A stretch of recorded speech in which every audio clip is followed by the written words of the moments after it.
Hola estudiantes, mediante este video quisiera acercarles un breve raconto de los errores observados y corregidos en este primer parcial de la materia.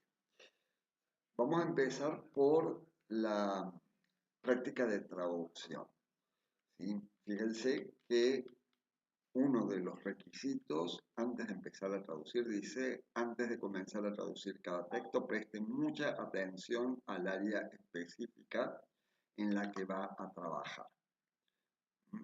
A partir de ahí, buscan la terminología específica, las fuentes y recursos de búsqueda apropiados, los conceptos necesarios, entender de qué trata el texto y saber hacia dónde voy a llevar la traducción. Este encargo que ustedes tenían aquí, que dice una agencia de traducción de Estados Unidos le solicita la traducción al español del siguiente encargo por una audiencia hispanohablante que reside en ese país, trata básicamente sobre los índices bursátiles de capitalización.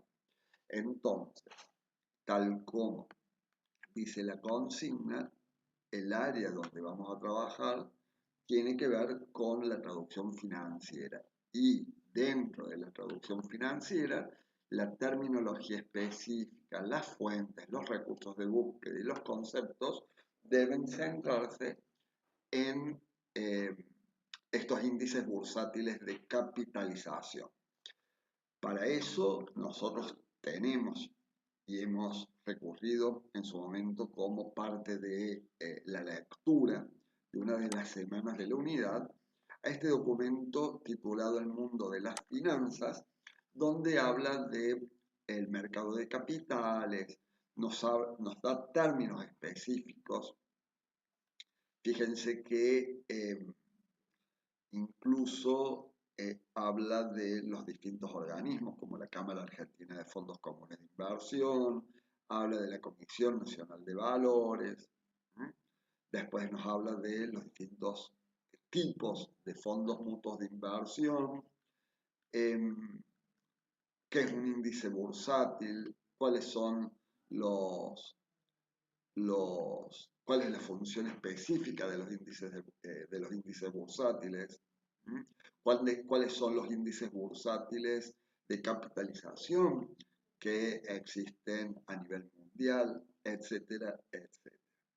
Incluso, si no me equivoco en este o en otro de los documentos, hablaba del uso de las mayúsculas en relación con bolsa de valores. Cuándo escribirlo con mayúscula y cuándo se escribe con minúscula. Bien, entonces, teniendo en cuenta esto, vamos a pasar ahora en cuanto a lo terminológico, lo conceptual y las fuentes y recursos, vamos a pasar también a la parte lingüística. Dentro de la parte lingüística, básicamente nos vamos a encontrar que tenemos, por un lado, eh, que tener en cuenta los números, ¿sí?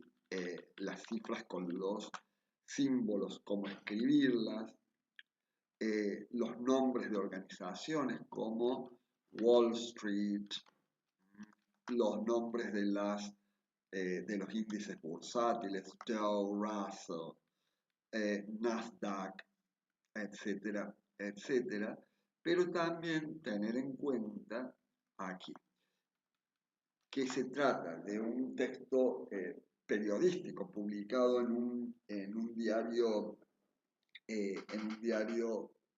o en un portal sobre finanzas, sobre economía, y New York o Nueva York es el lugar desde donde se redacta este documento. Por lo tanto, debe quedar así, Nueva York y después recién el texto. No podemos derivar una oración a partir de ahí según el informe de Nueva York, etc. No.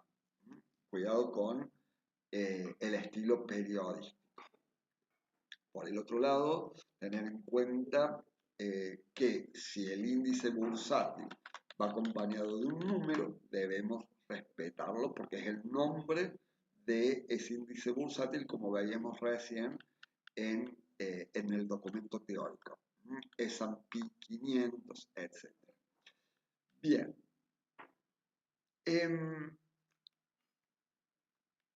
Por otro lado, hablando de nombres propios también, tenemos nombres de organizaciones como Interactive Brokers, que acá se podría haber recurrido a una explicitación también como estrategia. Tenemos Treasury, ¿sí? Que es el mismo caso de bolsa de valores en cuanto a su normativa, cuándo va con mayúscula, cuándo va con minúscula. Bien, aparece acá esta cadena de televisión, también debía explicitarse, o era necesario explicitarlo para el lector que desconoce muchas veces estas organizaciones o estos términos propios. Bien, en cuanto a normativa, en cuanto a las estrategias de traducción propiamente dichas, aparecen muchas metáforas en este texto, muchas metáforas, desde la primera línea hasta el final. Estas metáforas se centran básicamente por un lado, con la física, ¿sí? Donde se habla de movimientos ascendentes y descendentes, de los índices bursátiles de capitalización, de la bolsa de valores, de las acciones, de las inversiones.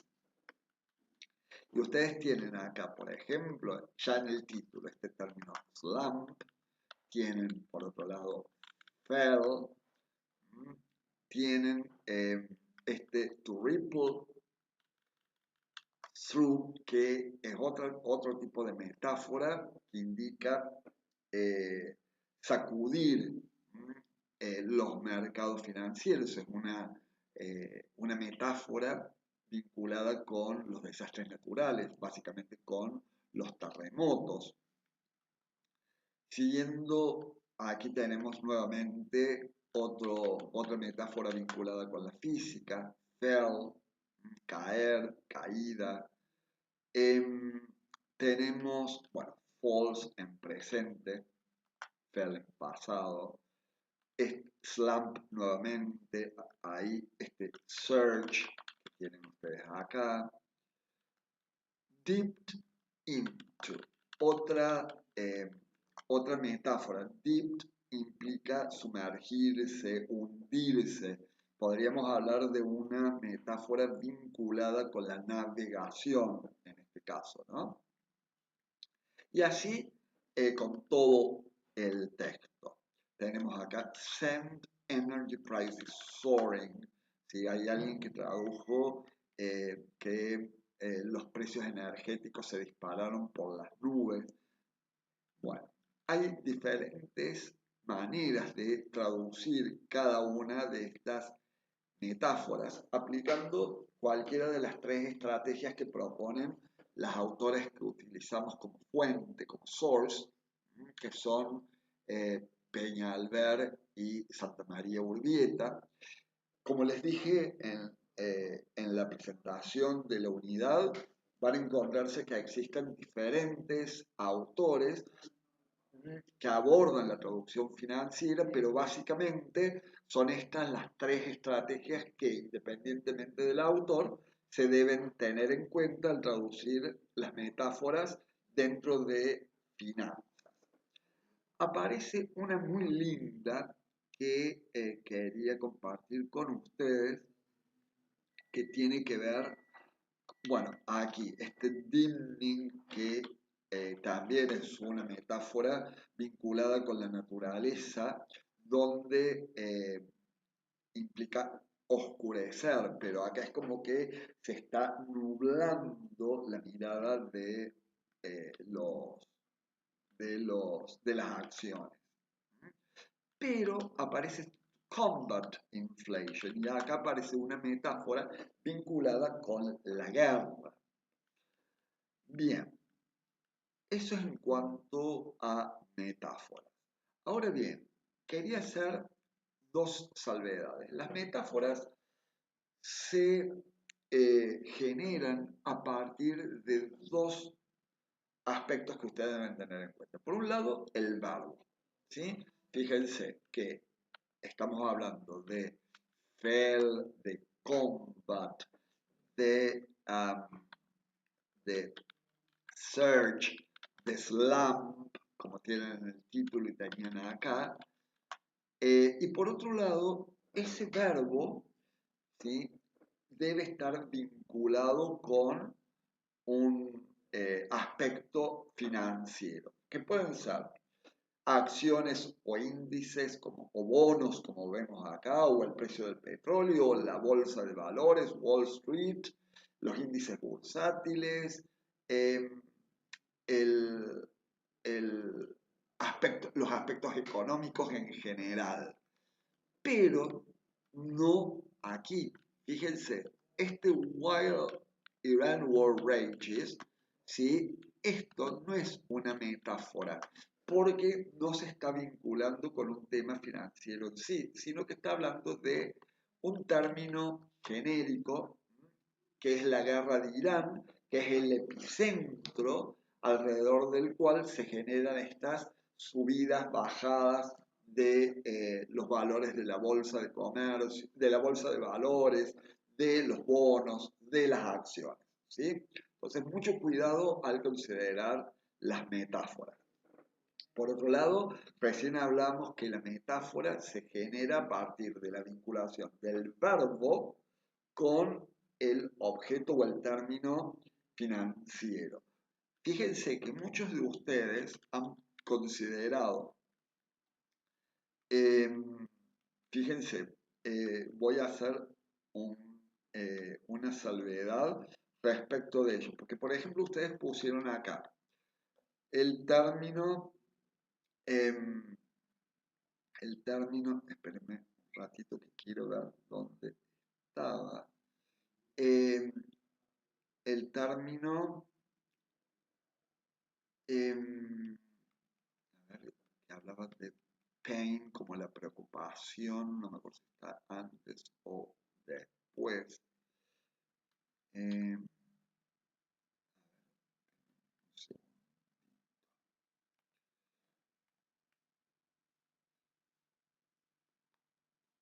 acá, the pain, ¿sí? The pain que se vincula con Wall Street. Ahí podemos hablar de una metáfora de salud, pero pain no es dolor ni agonía, sino que es la preocupación. Tienen que salir de la terminología literal, leer y fijarse si el término no es el apropiado, tratar de buscar otro término que se vincule con el contexto, ¿sí? Por el otro lado, cuando hablamos de, fíjense, acá sí pain es una metáfora porque se vincula con Wall Street. Lo mismo que el término cuando hablamos de, eh, por aquí, a ver, eh, un segundito que quiero buscar otro que me resultó también clarificador para este momento. Eh,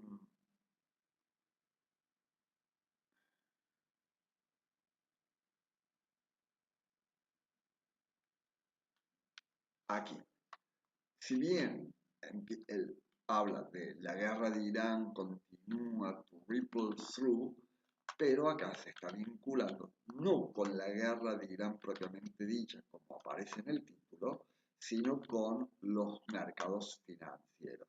Entonces, eso es lo que ustedes deben tener en cuenta. Y en el caso, recién hablamos que las metáforas se vinculan con el verbo de la oración y con el objeto que se relaciona con las finanzas, con la economía. Por lo tanto, tengan en cuenta aquí, en el mismo texto que yo les presenté recién, en esta cita directa de José Torres, aparece esta frase, no light at the end of the tunnel. Esa es, fíjense que no hay verbo, si bien se vincula con, con las finanzas, porque tiene cierta vinculación con Wall Street, con los accionistas, etc., pero no es una oración, no tiene verbo. Este no light at the end of the tunnel es una frase idiomática, un cliché periodístico, si queremos llamarlo con el término apropiado. No hay luz al final del túnel. Entonces, como se trata de una frase idiomática, un cliché, debemos tener en cuenta el destinatario, ¿sí?, para que pueda entender esta frase idiomática. Para ello debemos recurrir a la equivalencia como estrategia y no a la metáfora, ¿sí? Recuerden que las frases idiomáticas, los clichés periodísticos como tienen que ver con la cultura propia de cada país. Por lo tanto, si yo lo traduzco literal, es posible que mi destinatario no entienda a qué refiere el significado de esa frase. Por lo tanto, debo buscar otras alternativas, tal como yo les propuse a ustedes en la traducción. Y dentro de esta misma cita periodística, bueno, aparece este get battered, afectados, castigados, que es otra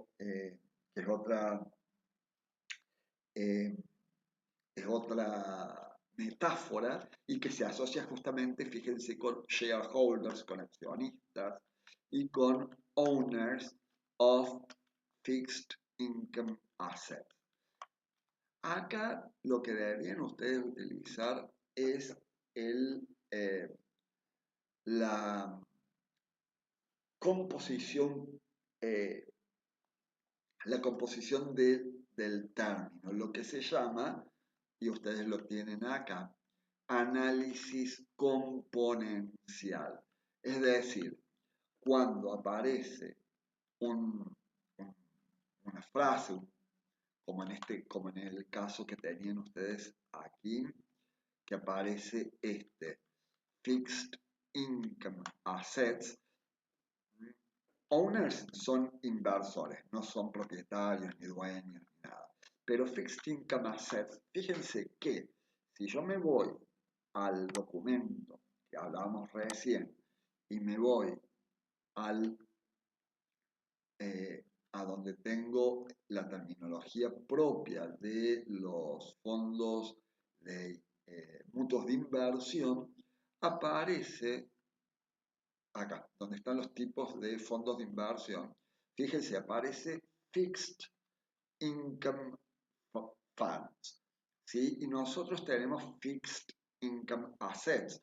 Por lo tanto, a partir de acá, nosotros podemos, a través del análisis componencial, cambiar funds por el término assets y poder tener la traducción o el equivalente propio para esa frase, ¿no? Que una traducción posible, si yo lo tomo a partir del concepto, puede hablar de activos de bajo riesgo.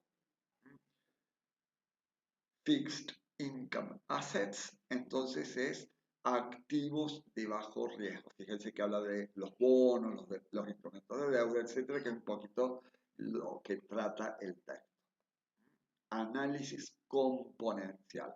Otro ejemplo, cuando ustedes tienen, supónganse que tienen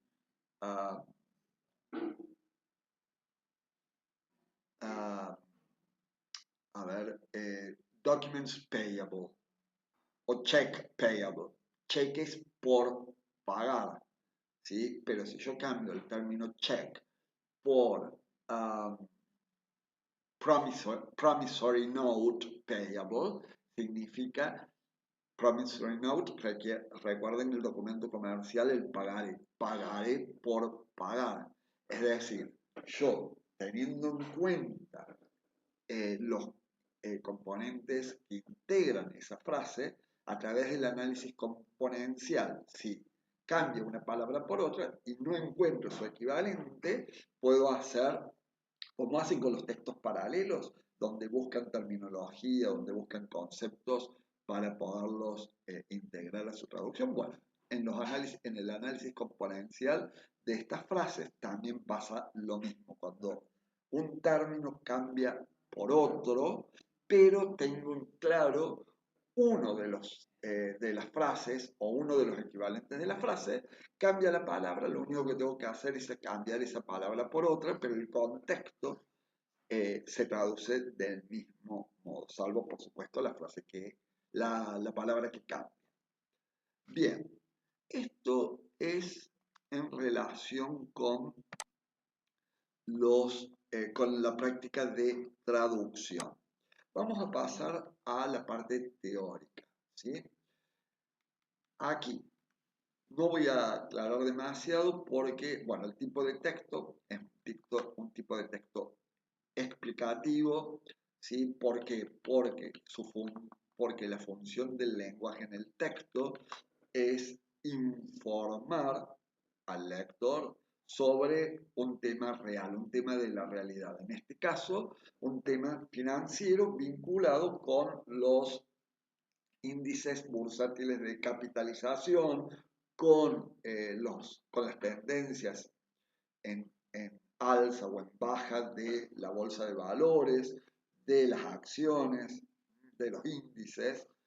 Tienen después el elemento comunicativo predominante, como recién dijimos, es el referente, la realidad, y en este caso, ¿cuáles son los recursos cohesivos que me permiten avanzar o retroceder con la información en el texto? La repetición de palabras técnicas, de tecnicismos, el uso de referencias anafóricas, es decir, algo que se refiere a un concepto o a un término propiamente mencionado antes, el uso de conectores, etc. De las metáforas ya hablamos. En cuanto a las estrategias de traducción, en cuanto a las estrategias de traducción, ¿sí? De lo cual ya hemos hablado en los encuentros sincrónicos, y he aclarado dudas que me han hecho en los foros, etc. Las estrategias de traducción no son solo las que hemos estado abordando y que seguimos abordando aquí desde la guía de estilo, es decir, extranjerismos, calcos, modulación con los distintos cambios sintácticos y semánticos que puedan darse a nivel modulación, la adaptación de medidas o adaptación cultural, la equivalencia, la expansión, la omisión, etcétera, sino también como estrategias de traducción recuerden que podemos incluir las metáforas propiamente dichas. Aquí, donde yo les pido los cambios lingüísticos, debemos tener en claro que si como traductores modificamos o cambiamos la estructura, el estilo de una oración, ¿sí? Ya estoy aplicando una estrategia de traducción. De manera inconsciente estamos aplicando siempre estrategias de traducción para mejorar el estilo de redacción, ¿sí? Para mejorar la naturalidad del texto, para evitar errores de sentido en el texto. Pero debemos saber qué estrategias de traducción estamos aplicando para saber justificarlas adecuadamente, ¿sí? Saber qué es una transposición, ¿sí? Saber qué son las categorías gramaticales para poder justificar la transposición a partir de los cambios de categorías gramaticales. Saber qué es la modulación, ¿sí? y, por ejemplo, si voy a justificar cambios lingüísticos en la oración a partir de la modulación, perdón, cambios sintácticos, cambios en la función sintáctica de los componentes de una oración a partir de la modulación, y bueno, tengo que tener en claro qué es una función sintáctica, cuáles son las funciones sintácticas de la oración que se intercambian, ¿sí? Si voy a explicar o a justificar la aplicación de una equivalencia, saber que la equivalencia como estrategia de traducción no es lo mismo que equivalente cuando hablamos de equivalente como el significado de un término que aparece en el glosario o en el diccionario. ¿Sí? La equivalencia como estrategia aplica a los clichés, aplica a las frases idiomáticas, los refranes, etc. Eh, Cuando hablamos de adaptación cultural, la adaptación cultural es la adaptación de un término o de una marca, de un personaje que es conocido solo en la cultura de origen, pero que tengo que adaptarlo con otro término similar a esa marca, a ese personaje, a ese título de una obra literaria o ese título de de un programa de radio, un programa de televisión, para que pueda ser entendido por el lector meta. Entonces, es ahí donde tengo que hacer los cambios necesarios, culturales. Ya si hablo de un programa de radio, cambiarlo por un programa de radio de acá de la Argentina, no sé, Radio Mitre. Si es un programa de televisión de chismes, cambiarlo aquí por, no sé, los, no sé, los programas de chismes o que están en la televisión. Si se trata de un programa de juegos y estoy traduciendo para Argentina, cambiarlo por, no sé, un nombre similar a ese programa, qué sé yo. Ahora caigo, ¿sí? Por supuesto teniendo en cuenta las temáticas abordadas.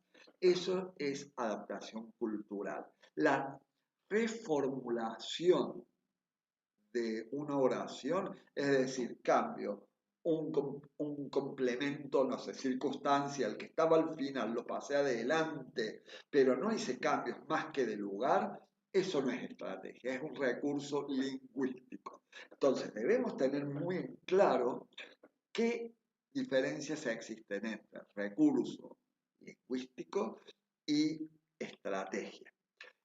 Por ejemplo, si yo voy a utilizar un conector, ¿sí? No es expansión. Eso es un recurso lingüístico que me permite conectar oraciones. Si yo voy a sacarle, por ejemplo, que dice, no sé, acá Trump, y le agregué el presidente Trump, eso no es expansión, es una explicitación de última, porque estoy definiendo quién es Trump, ¿sí? Más allá que sea un personaje conocido, pero estoy aplicando explicitación porque estoy definiendo al término, ¿sí? Lo mismo que si yo saco, le saqué el pero o le agregué pero, no es, si le agrego no es expansión, y si le saco el pero tampoco es reducción u omisión, ¿sí? Estoy aplicando un recurso lingüístico. Entonces, mucho cuidado con eso, porque ahí están las confusiones y ahí están los malos entendidos en cuanto a estrategia. Bueno, con respecto a cuál es la función primordial de un índice bursátil, si se menciona alguno o algunos en el encargo, ¿cuáles? Bueno, cuanto a la función primordial, como yo les dije, y en este sentido, van a ver que les he descontado puntos, porque cuando nosotros debemos justificar, todos lo hicieron desde la teoría. Perfecto. Como yo siempre digo, nunca podemos justificar, por más que conozcamos el tema, nunca podemos justificar desde nuestra opinión personal o porque lo encontré en internet o porque lo encontré tirado en los documentos de la facultad. No, siempre tengo que recurrir a materiales teóricos. En este caso, el único material teórico que ustedes tenían respecto de los índices bursátiles era este. Pero, como siempre digo, como traductores, no debemos recurrir al copia y pegue, porque si no estaría en un grave error de plagio. Nosotros lo que debemos hacer es, siempre fíjense, aquí, ¿cuál es la función específica de los índices bursátiles? Me apropio como traductor del concepto de la definición y trato de parafrasearlo. Con dos palabras podrían haber dicho tranquilamente que el índice bursátil es un índice de capitalización que indica si las acciones o las operaciones comerciales, las operaciones en el mercado suben o sufren una subida, una baja, una bajada, una caída, digo una subida, una caída, o se mantienen, ¿sí? O cambiar el orden de las palabras, usar otras palabras, pero usar las suyas propias, no repetir, porque es la única garantía que tenemos de saber si entendemos el concepto y si a partir de esa apropiación del concepto podemos aplicarla también en la traducción, no solamente como concepto teórico, sino también aplicar el concepto apropiado a la traducción. Y por supuesto, los nombres de algunos índices que ustedes los tienen aquí, ¿sí?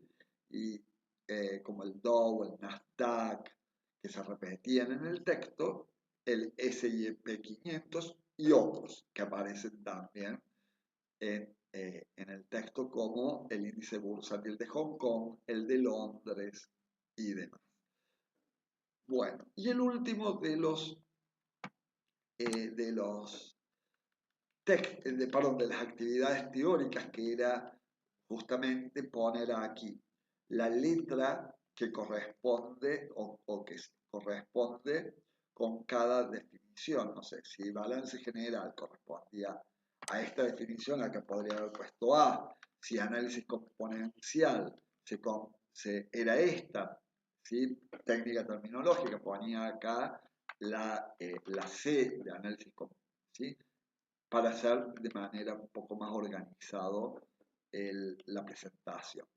Bueno, gente, con esto hemos llegado al final de esta brevísima explicación de sus correcciones.